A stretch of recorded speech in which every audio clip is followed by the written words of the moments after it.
Me llamo Andrés. Tengo 23 años. Cuando terminé la prepa, me salí de la casa de mi mamá. No fue por una pelea ni por drama. Solo ya no cabía ahí. 4 personas en 2 cuartos, más el tío que dormía en la sala, y yo sin poder estudiar ni dormir. No aguanté más. Busqué algo barato, en serio barato, porque no tengo papá que me mantenga ni beca mágica. Estaba trabajando medio tiempo en una ferretería y vendiendo tenis por encargo en grupos de Facebook. Con eso me defendía. Un día, un cliente me habló de una vecindad donde vivía su primo. Me dijo que ahí siempre había cuartos disponibles y que cobraban poco. Es en la Doctores, pero está tranquilo, no te espantes, me dijo. Yo sabía que la colonia tenía mala fama, pero no me dio miedo. Soy de Iztapalapa, y allá también se vive duro. Me fui a ver el lugar. La vecindad estaba en la calle Doctor Velasco, entre Niños Héroes y Doctor La Vista.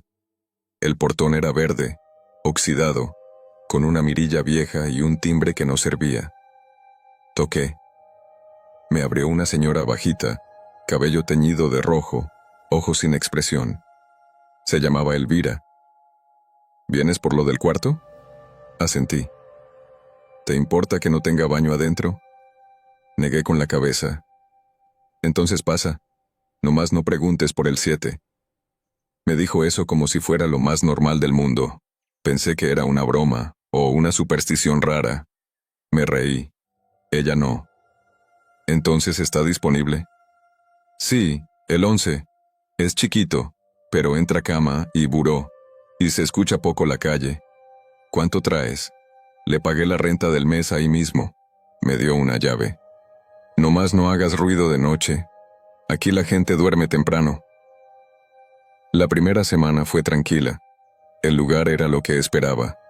Humedad en las paredes, vecinos que entraban y salían sin saludar, y un baño compartido que siempre tenía un foco fundido. Pero me gustaba. Era mío. No tenía que andar pidiendo permiso para llegar tarde, y podía escuchar música con audífonos sin que nadie me gritara. Pero empecé a notar algo raro. El cuarto número 7 estaba cerrado con candado grueso, pero todas las noches, después de las 11, se escuchaban ruidos dentro. No ruidos fuertes. Cosas como pasos, muebles que se arrastraban, un rechinido leve como de cama vieja. A veces, también una tos seca, de adulto. Me asomaba por la mirilla cuando bajaba al baño y la puerta siempre estaba cerrada. Nunca vi entrar a nadie. Una vez le pregunté a don Julio, el vecino del cuarto 3, un señor ya grande, que vivía solo y siempre barría el patio por las mañanas. Oiga, ¿el cuarto 7 está ocupado? Me miró sin levantar la cabeza. No preguntes, aquí nadie se mete con eso. ¿Pero vive alguien? No, pero déjalo así. Después de eso, nadie me dirigió la palabra durante días. La señora Elvira me dejó de responder cuando le pedía que arreglara el foco del baño. Don Julio ya no me saludaba. Los niños del fondo, que jugaban todo el día con una pelota rota, dejaron de pasar frente a mi puerta. Yo no soy metiche, pero cuando algo no cuadra, no lo puedo soltar. Una noche me armé de valor. Me quedé despierto, acostado, con la luz apagada.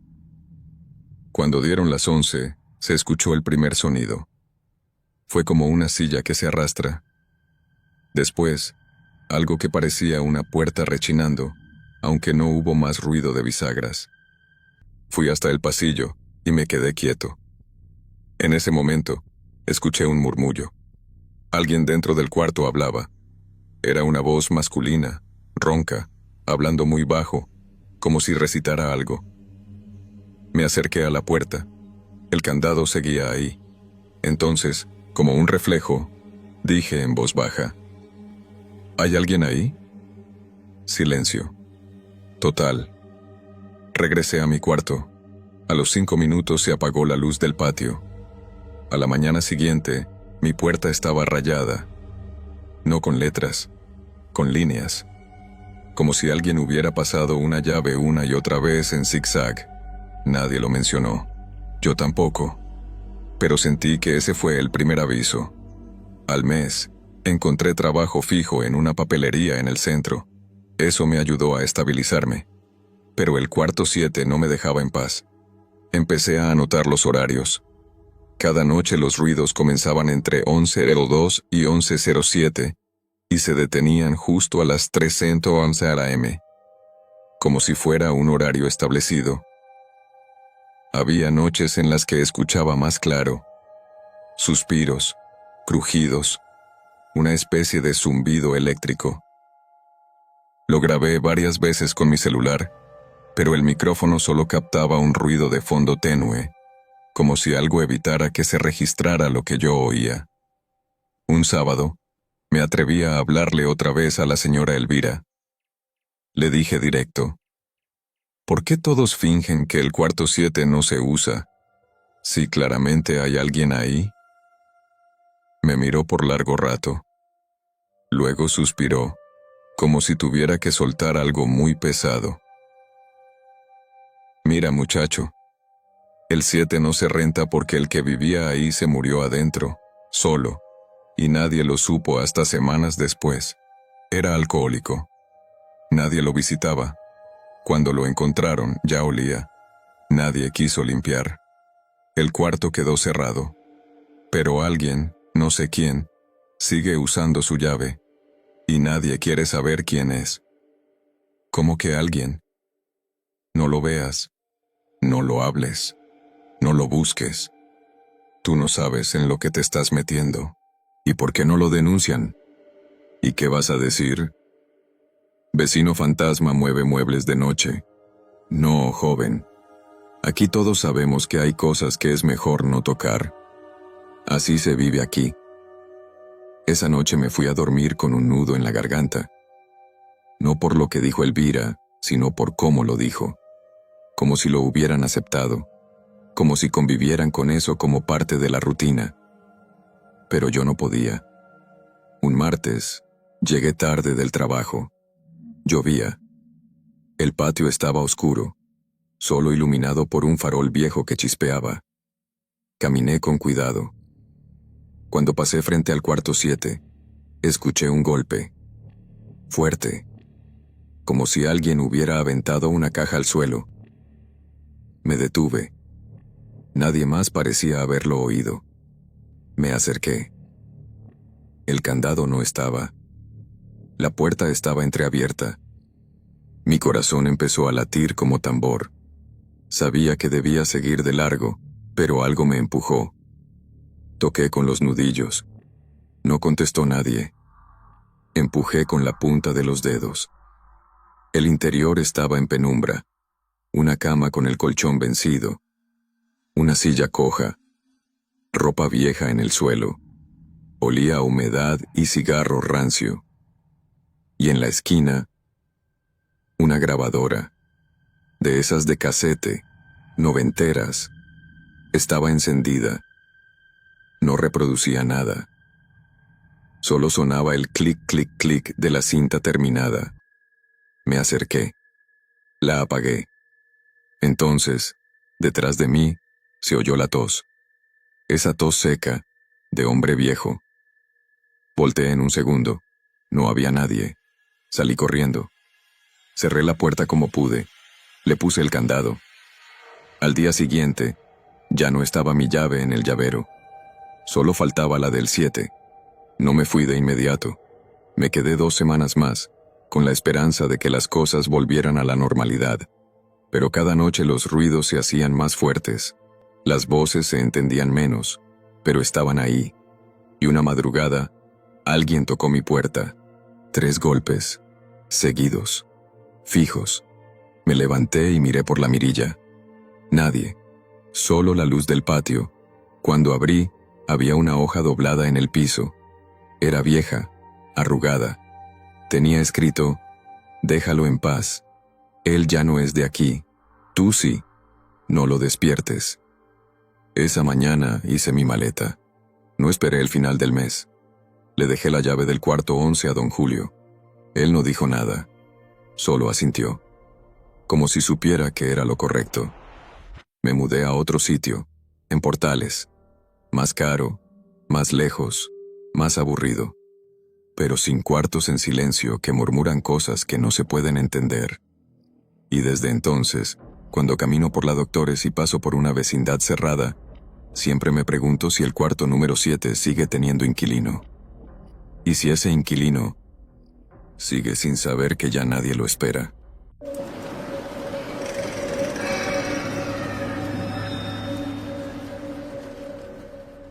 Me llamo Lucía, y esta historia ocurrió hace 3 años, cuando mi hija y yo nos mudamos solas por primera vez. No es una historia de fantasmas ni de cosas que flotan, pero sí es una historia que, hasta el día de hoy, me sigue quitando el sueño. Mi hija se llama Sophie. Cuando todo pasó, ella tenía 5 años. Yo acababa de separarme de su papá y, como muchas madres solteras, estaba buscando un lugar más económico, donde pudiera pagar la renta con lo que ganaba en el restaurante donde trabajo como cocinera en el centro de Puebla. Fue una compañera del trabajo, Mónica, quien me habló de una vecindad en la calle 11 Oriente, cerca del barrio de Los Sapos. Me dijo que era segura, barata y con vecinos tranquilos.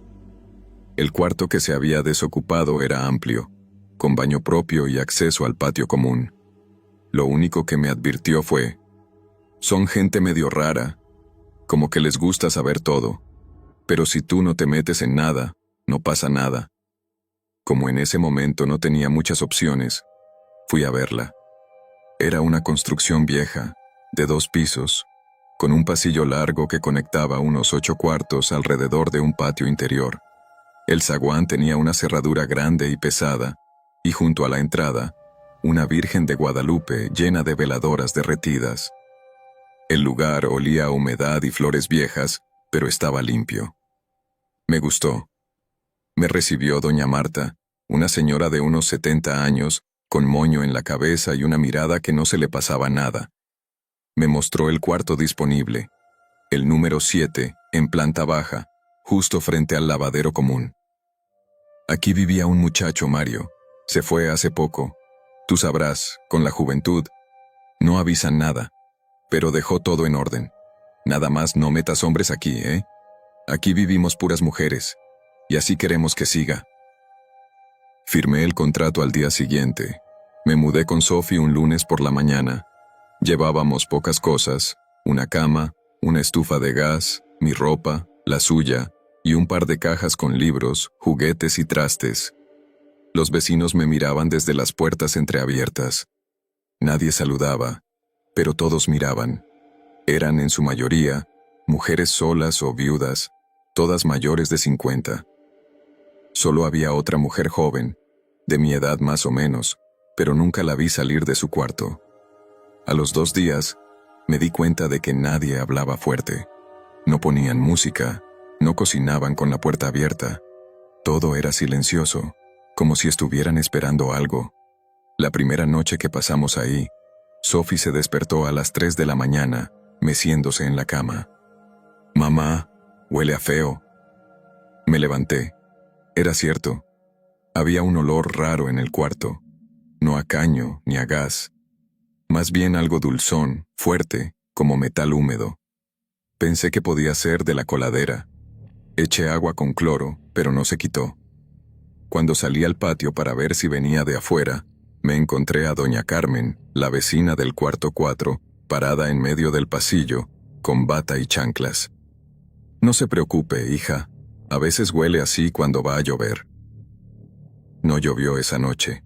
Al día siguiente, mientras Sophie jugaba con sus muñecas en el patio, se le acercó doña Marta. Me asomé por la ventana sin que me vieran. La escuché decirle: «¿Y tu papá? ¿No viene nunca a verte?». Sophie, sin levantar la cara, dijo: «Mi papá ya no vive con nosotras». «¿Pero antes sí venía? ¿Con tu mami?». «Sí». «¿Y se metía al cuarto?». No esperé más. Salí de inmediato. Le pedí a Sophie que entrara. «Disculpe, doña Marta, Prefiero que no le haga tantas preguntas a mi hija. Me sonrió. Ay, no te enojes, solo platicábamos. Pero esa noche, noté que había papelitos por debajo de la puerta. Eran papel higiénico enrollado, como si alguien lo hubiera empujado desde afuera. Al revisar los demás cuartos, vi que solo el mío los tenía. Empecé a sentir que algo no cuadraba. Pregunté discretamente en la tienda de la esquina si conocían a Mario, el inquilino anterior. El señor del mostrador me dijo, ¿Mario? ¿El flaco? El que desapareció hace como 2 meses, ¿no? ¿Desapareció? Sí, dejaron de verlo. Se decía que se fue, pero nunca se llevó sus cosas. La patrulla vino, pero como no hubo denuncia, ahí quedó. Volví a casa temblando. Esa tarde, revisé mejor el cuarto. Quité la cama y revisé el piso. Encontré un rasguño en el mosaico, como si alguien hubiera arrastrado un mueble pesado. Junto al buró había un papel doblado, metido detrás. Lo abrí. Era una hoja con tinta corrida. Se leía: no me dejan salir. No confíes en ellas. Cada vez que bajo al lavadero, ellas ya saben. Anotan todo, vigilan y escuchan todo por la pared. No dormí esa noche. Ese viernes, me invitaron a una especie de junta en el patio. Todas las vecinas, menos la joven que nunca salía, estaban sentadas en sillas de plástico. «Queremos platicar contigo, Lucía», dijo doña Marta, «para recordarte las reglas. Me dijeron que no podía usar el lavadero después de las 8 p.m., que no debía cerrar mi puerta con doble seguro porque se ve mal, que debía salir los domingos en la mañana a barrer el pasillo como todas». Todo dicho con una calma asfixiante, con sonrisas contenidas. Yo solo asentí. Pero algo dentro de mí se revolvía. Antes de que terminara la reunión, doña Carmen me dijo, «¿Tú ya entraste al cuartito bajo las escaleras?» «¿Cuál cuartito?» «Uno que está tapado con un mueble. Era del velador, pero ya nadie entra». Esa noche fui a verlo. Detrás de una estantería vieja, bajo las escaleras, había una puerta de madera con un candado oxidado. Me arrodillé y noté que no estaba cerrada del todo. Con un poco de fuerza, se abrió. El olor volvió. Dentro, encontré un cuartito sin ventanas, con un colchón sucio y unas botellas vacías. Y en la pared, rayado con marcador, «No salgas hasta que dejen de cantar». No entendí. Pero esa noche, alrededor de las 3, me desperté con un murmullo leve. Me acerqué a la puerta.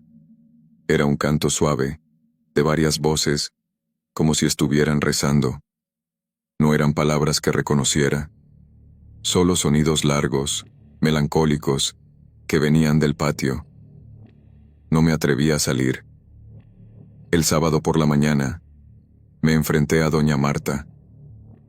«¿Dónde está Mario?» «Se fue, ya te dije». Pero dejó sus cosas.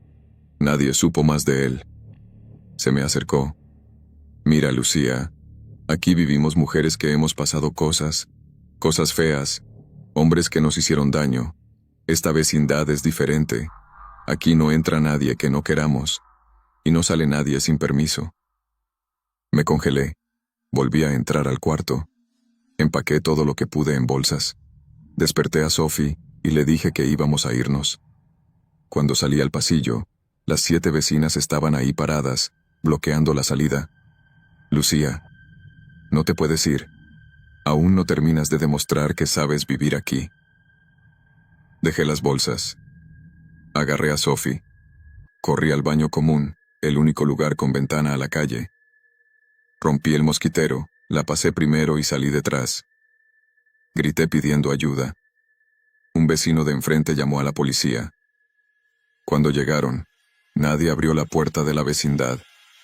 Nos fuimos esa misma tarde. Nunca regresé. Tiempo después, volví a buscar información. Supe que la vecindad había pertenecido a una asociación religiosa disuelta en los años 90. Mujeres que se aislaban del mundo. y supe que otras 2 personas habían desaparecido allí en los últimos 10 años. Pero nadie investigó, porque en este país, a veces la maldad no necesita lo paranormal. Solo necesita un lugar cerrado, vecinos que no hablan, y el silencio de quienes deciden mirar a otro lado. Ahora rento en La Paz, vivo en un segundo piso, con ventanas grandes, sin pasillos cerrados, y cada vez que escucho murmuros por la noche, me levanto, reviso cada puerta, y me repito: aquí ya no estoy vigilada, aunque no siempre estoy segura de que sea verdad.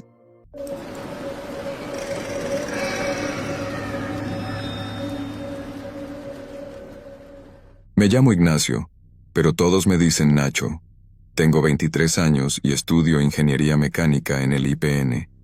Esta historia empezó hace poco más de un año, cuando me cambié de casa. Hasta entonces, vivía con mi tía en Ecatepec, pero el trayecto diario al campus me estaba matando. Me levantaba a las 4 de la mañana y llegaba a clases medio dormido. Un día me desmayé en el laboratorio y el doctor me dijo que tenía que descansar más. Fue ahí cuando decidí buscar un cuarto en renta, aunque mi presupuesto era bajo, muy bajo.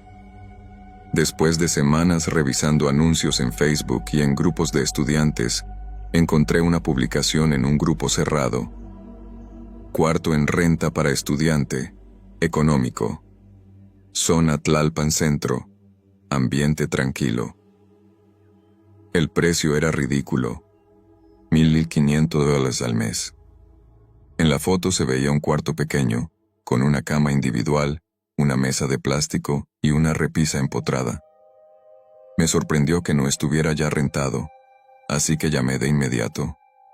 Me contestó una señora mayor, doña Elvira. Me dijo que tenía 3 cuartos en una vecindad que llevaba décadas administrando y que el del anuncio estaba libre desde hacía poco. Le pregunté por qué tan barato. Me dijo algo como: los que rentan aquí casi siempre se van rápido. Es una zona con muchas historias. Me lo dijo con risa, pero me sonó raro. Igual, fui a verlo. La vecindad estaba en una calle empedrada de Tlalpan, cerca del antiguo centro, no lejos del Hospital de San Fernando. El lugar era viejo, con muros húmedos y un portón de lámina oxidada.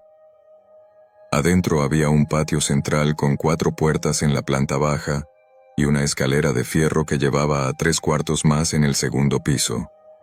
El mío era el número 7, justo en la esquina, con una ventana que daba al pasillo común. No tenía lujos, pero era funcional. Agua fría, electricidad, sin internet. El baño era compartido y quedaba abajo. La señora me dio las llaves y me explicó que vivía en el cuarto número 1, pero que no siempre estaba, porque a veces se iba con su hija en Iztapalapa. Aquí nadie molesta a nadie, joven. Pero eso sí, cierre siempre su puerta. Hay gatos que se meten. Me mudé esa misma semana. Los primeros días no pasó nada extraño. Me dediqué a limpiar, a poner una lámpara de escritorio y a colgar una cortina improvisada en la ventana. No tenía muchos muebles, pero me sentía aliviado de no tener que cruzar la ciudad diario. Podía por fin estudiar tranquilo. Lo primero raro que noté fue al tercer día. Regresé de clases a eso de las 6 y encontré mi cama desordenada. Lo curioso es que yo nunca tiendo la cama, pero tampoco dejo las sábanas tan revueltas. Pensé que tal vez lo había hecho al salir apurado, aunque algo no me cuadraba. También noté que el encendedor que siempre dejaba en la repisa ya no estaba. Busqué por todos lados. No apareció. No dije nada. Pensé que era yo mismo siendo descuidado. Una semana después, pasó algo peor. Al llegar por la noche, noté que la ventana estaba entreabierta. Yo la dejaba cerrada siempre. No había viento suficiente como para que se abriera sola. Cerré y me quedé revisando mis cosas. Todo parecía en orden, pero al revisar mi mochila, encontré que la libreta donde anotaba mis apuntes Estaba en la página equivocada. No era la clase de cosas que se olvidan. Esa noche apenas dormí. Al día siguiente me armé de valor y le pregunté a doña Elvira si alguien más tenía llaves del cuarto. ¿Del 7? No, solo usted. Ese candado yo lo cambié el mes pasado. ¿Por qué? Nada. Solo que sentí que alguien entró. ¿Escuchó ruidos? No. Solo lo sentí raro. Como si me hubieran movido cosas. La señora me miró en silencio unos segundos y luego dijo algo que me dejó inquieto. A veces uno trae energías de otros lados. Hay cosas que se quedan pegadas. No entendí si hablaba de cosas místicas o si solo me estaba diciendo que me calmara. A partir de ahí, empecé a dejar marcas en mi cuarto. Cosas pequeñas. Una moneda en el borde del buró, una hoja de papel bajo la puerta, la tapa del champú colocada de cierta manera. A los 2 días, confirmé que alguien entraba. La moneda ya no estaba. El papel bajo la puerta estaba arrugado. Y la tapa del champú estaba abierta. Me quedé helado. Pensé en irme, pero no tenía a dónde. No podía pagar otro lugar. Así que decidí hacer algo más. Pedí prestada una cámara a un amigo. Era una cámara de seguridad barata, de esas que se pueden conectar al celular con una app. No había internet en el cuarto, así que la configuré para que grabara en una memoria SD. La puse escondida detrás de unos libros en la repisa, apuntando hacia la puerta. Me aseguré de que grabara toda la noche y también cuando yo no estuviera. Me fui ese día con una ansiedad terrible. Regresé a las 6, como siempre, directo a revisar el video. Al principio, nada raro, hasta que llegué al minuto 03:12 p.m. La puerta se abría. Una figura delgada entraba al cuarto. Llevaba una capucha y guantes. Se movía despacio, como si conociera el lugar. Caminó directo a mi mochila, la abrió, revisó los bolsillos, sacó una hoja, la leyó y la volvió a guardar. Luego se acercó a la cama. Se sentó. Literalmente se sentó en mi cama, como si fuera suya. Estuvo ahí, quieto, sin hacer nada, solo mirando hacia la pared. Luego se acostó un momento. Después se fue, cerrando la puerta sin ruido. Me puse a temblar. Era una persona, alguien con acceso. Pero no vi su cara. Decidí mostrarle el video a doña Elvira al día siguiente.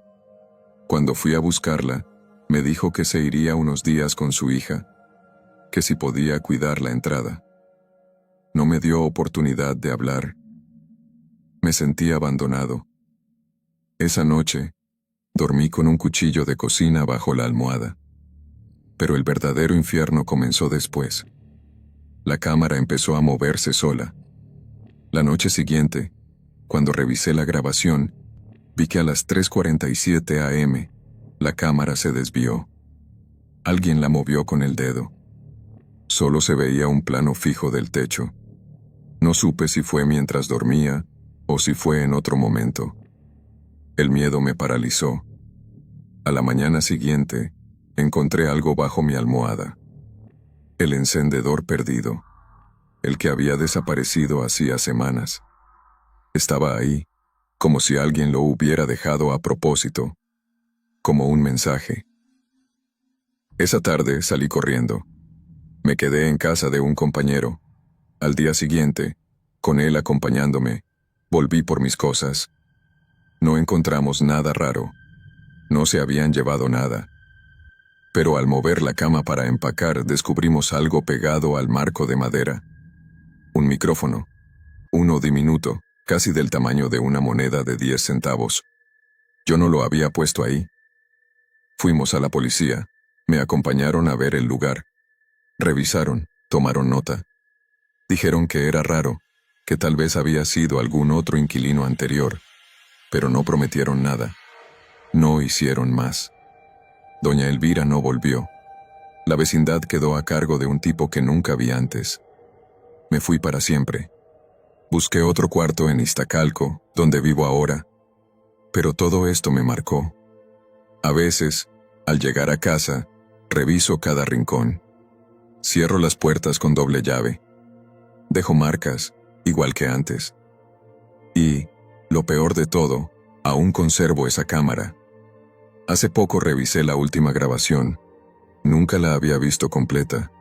En ella, el intruso entra por última vez, pero esta vez se quita la capucha. Lo que vi me dejó sin aliento. Era un joven, como de mi edad. Su rostro me era familiar, y después lo reconocí.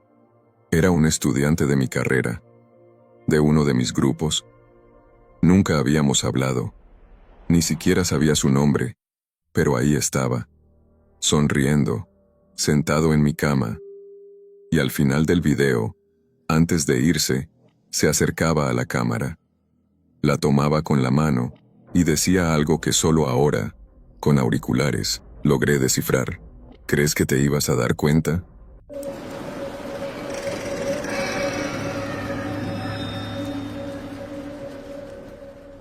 Me llamo Ernesto, tengo 68 años y vivo en la misma vecindad en el centro de Mérida desde hace más de 30. Aquí he pasado la mayor parte de mi vida, entre pasillos húmedos, muros de cal y portones que crujen con el viento. Desde que murió mi esposa hace 5 años, me he ido apagando poco a poco, como esos focos viejos que parpadean antes de fundirse. Mis días son iguales. Me levanto con la luz del sol que entra por el tragaluz de mi cuarto, caliento café en mi estufa de gas y salgo al patio con mi banquito para leer el periódico. A veces camino hasta el mercado de San Benito para comprar fruta y pan, y regreso a encerrarme hasta la noche. No molesto a nadie, y nadie me molesta a mí. Así ha sido siempre. Pero todo eso cambió hace 6 meses, cuando llegó Elías. Nadie sabía mucho de él. Rentó el cuarto del fondo, el más apartado, junto al lavadero común. La casera lo aceptó sin mucha ceremonia. Dijo que venía de Campeche y que buscaba trabajo como técnico en refrigeración. Era un hombre joven, moreno, de mirada baja y hombros encorvados. Siempre vestía igual, camisa de botones, pantalón de mezclilla y sandalias. No hablaba con nadie, no saludaba. Cuando lo veías, ya estaba de regreso en su cuarto, cerrando la puerta con seguro. Al principio pensé que era simplemente tímido. En una vecindad hay de todo, y uno aprende a no meterse. Pero empecé a notar cosas. Cosas pequeñas, pero inquietantes. Una noche escuché gritos apagados, no muy fuertes, pero lo suficiente para despertarme. Era como si alguien pidiera ayuda, con la voz bloqueada por un trapo o una mano. Me levanté y salí al pasillo. El resto de los cuartos estaban oscuros. El único que tenía una luz tenue, filtrándose por debajo de la puerta, era el de Elías. Me quedé ahí parado unos segundos, con la espalda encorvada por la artritis y el corazón latiéndome como si tuviera 20 años. Pensé en tocar, en preguntar si todo estaba bien, pero algo en el silencio me detuvo. A la mañana siguiente se lo mencioné a don Lalo, el vecino del cuarto 2, mientras tomábamos café en el patio. A lo mejor estaba soñando, Neto. A tu edad, uno ya no duerme tan firme, ¿no? Lo dijo con tono burlón, pero no ofensivo. Me reí, para no parecer paranoico. Pero los gritos volvieron. No todas las noches, pero sí lo suficiente para que ya no pudiera dormir tranquilo. A veces eran más cortos, como un quejido. Otras veces se prolongaban durante varios minutos. Siempre en la madrugada, siempre desde el cuarto del fondo. Empecé a fijarme más. Vi que Elías salía muy temprano, antes de que los demás despertaran, y regresaba después del anochecer, con bolsas negras de plástico que nunca dejaba ver. Una vez me ofrecí a ayudarle a cargar una, pero él retrocedió, murmurando que no era necesario, que traía herramientas. También noté que cada viernes pasaba un camión, uno de esos que recogen escombro, y se detenía frente a la vecindad solo unos minutos. Nunca vi que tiraba, pero cada vez que ese camión venía, el basurero del patio estaba completamente vacío. Me decidí a hablar con doña Chela, la casera, una mujer de carácter fuerte, acostumbrada a tratar con inquilinos problemáticos. Le conté lo que había oído, los gritos, las salidas nocturnas, el camión. «Ay, don Neto», dijo, mientras regaba sus macetas con agua de arroz. «No ande diciendo cosas. Elías paga puntualmente y no molesta a nadie. A usted lo que le hace falta es compañía, por eso ya se está imaginando cosas». Su respuesta me dolió más de lo que admito, pero no podía quedarme de brazos cruzados. Algo raro estaba pasando. Una tarde me armé de valor. Aproveché que Elías no estaba y me acerqué a su puerta. Estaba cerrada, pero noté algo extraño. Un olor fuerte, metálico, como de óxido y humedad encerrada.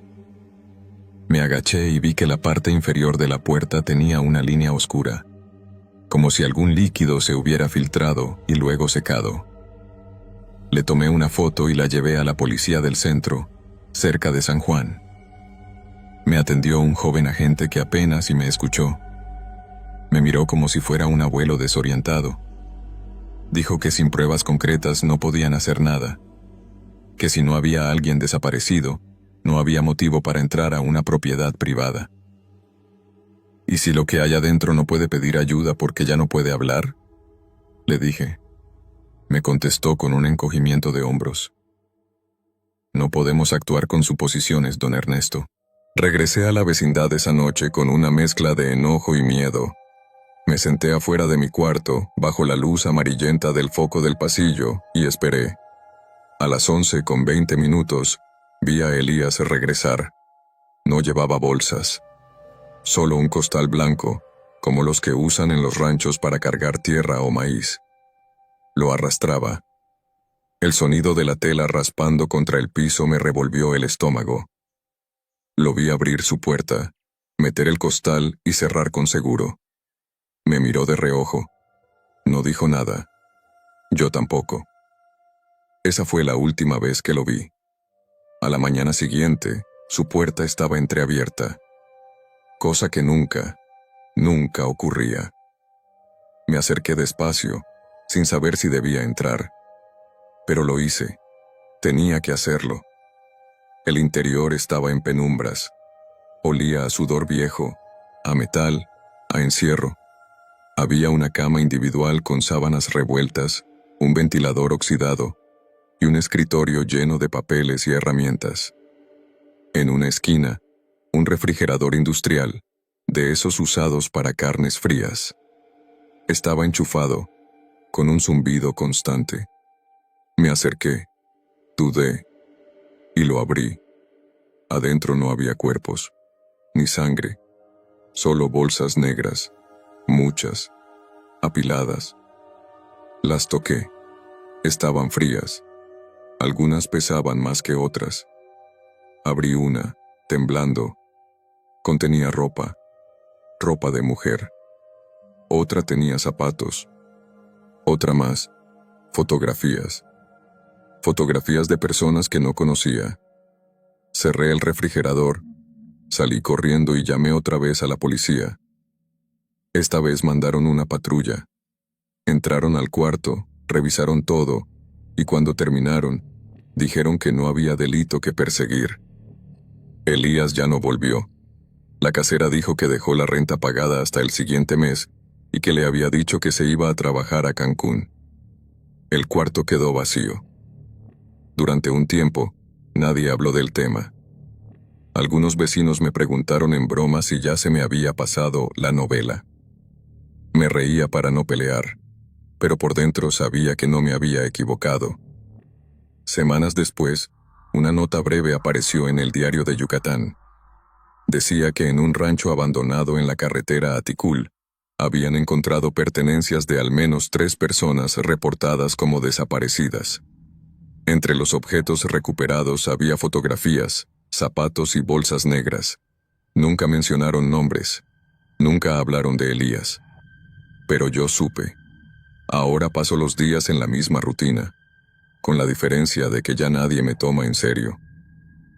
Soy el viejito solitario que ve cosas donde no las hay. Pero cada vez que pasa un camión de escombro, me asomo. Cada vez que un nuevo vecino llega, lo observo. Y cada vez que escucho un quejido en la madrugada, me levanto.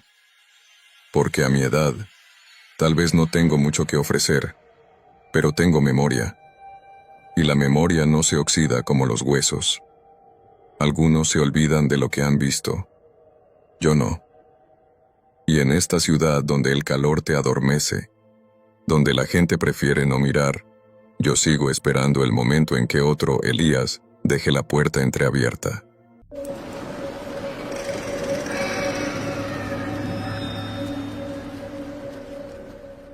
Me llamo Sofía. Tengo 16 años y esta historia comenzó hace poco más de un año, cuando mi mamá me mandó a vivir con su hermana en Iztapalapa. Ella había conseguido trabajo en Tijuana y no quería llevarme con ella porque, según decía, no era lugar para una adolescente. Así que me fui con mi tía Irma, a su casa en una vecindad de la colonia El Manto, muy cerca del Metro Constitución de 1917. Era un conjunto de departamentos viejos, de esos con puertas oxidadas y escaleras angostas. No era peligroso, pero sí se notaba que todo estaba remendado, cables colgando, paredes despintadas, rejas improvisadas en las ventanas. La mayoría de los vecinos llevaban años ahí, y todo el mundo se conocía. Era un lugar donde la gente dejaba las puertas abiertas mientras cocinaba y los niños corrían de un lado a otro todo el día. Al principio no me caía mal, había algo cálido en la rutina de la vecindad. Mi tía era estricta pero buena onda, y tenía un puesto de pan en el tianguis de los martes. Yo la ayudaba. Pero algo empezó a parecerme raro con los niños. No con uno o dos. Con todos. Los vi por primera vez jugando juntos en el patio central. Había al menos 8 o 9, entre los 5 y los 12 años. Lo raro fue cómo jugaban. Todos en silencio. Ningún grito, ninguna risa. Solo se pasaban una pelota o caminaban en círculo, como si alguien les hubiera dicho que no podían hablar. Lo comenté con mi tía, medio en broma. Oye, los niños de aquí están bien calladitos, ¿no? Ella no soltó ni una sonrisa, solo dijo, mejor ni te metas, no sabes lo que hay detrás. No insistí, pero me quedé con la espinita. Con el paso de las semanas, empecé a notar más cosas, como que los niños nunca salían solos, siempre bajaban juntos como en grupo. Nunca los veías con los papás. Y siempre regresaban al mismo departamento, el número 7, el que estaba justo frente a las escaleras del segundo piso. Ese departamento era de don Mauro, un señor ya grande, flaco, siempre con camisas a cuadros, voz grave y un andar lento. Parecía amable, pero tenía algo que me ponía incómoda. Me saludaba cada vez que pasaba, con un «buenos días» perfecto, como si ensayara cada palabra. Le pregunté a la vecina del 4, doña Lupita, si don Mauro era maestro o algo así. Me dijo que no, que era jubilado. Vivía solo desde hacía más de 20 años.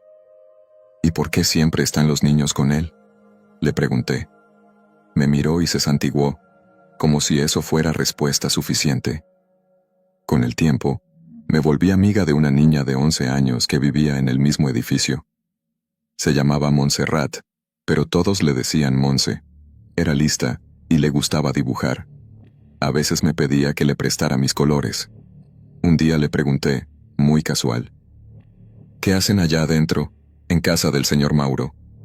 Ella se quedó callada, guardó sus dibujos, y sin mirarme dijo, él nos enseña cosas que los papás no saben enseñar.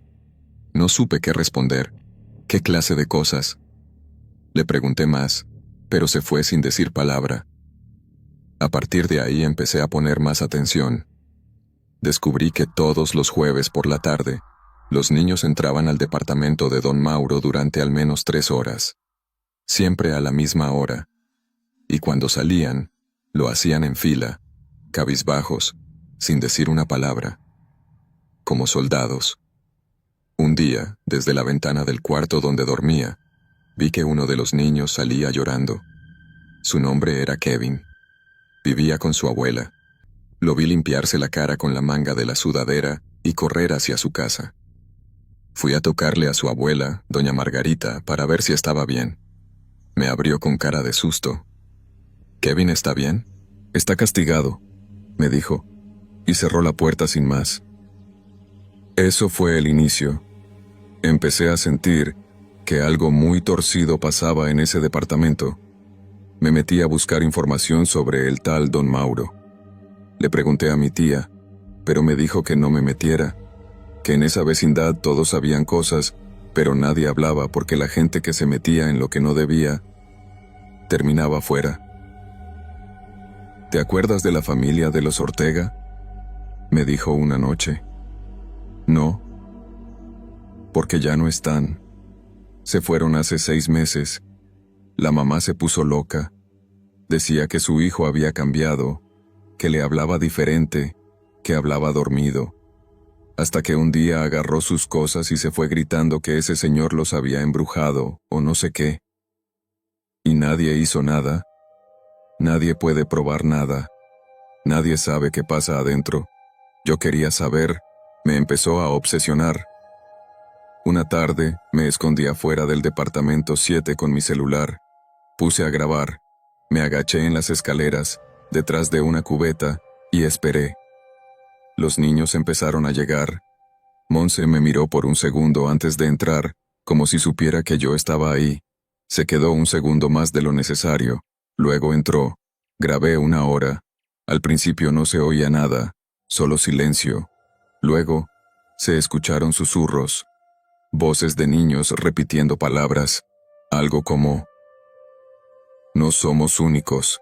No somos importantes. Somos parte de algo más grande. Una y otra vez, como si lo recitaran. Luego, la voz de don Mauro.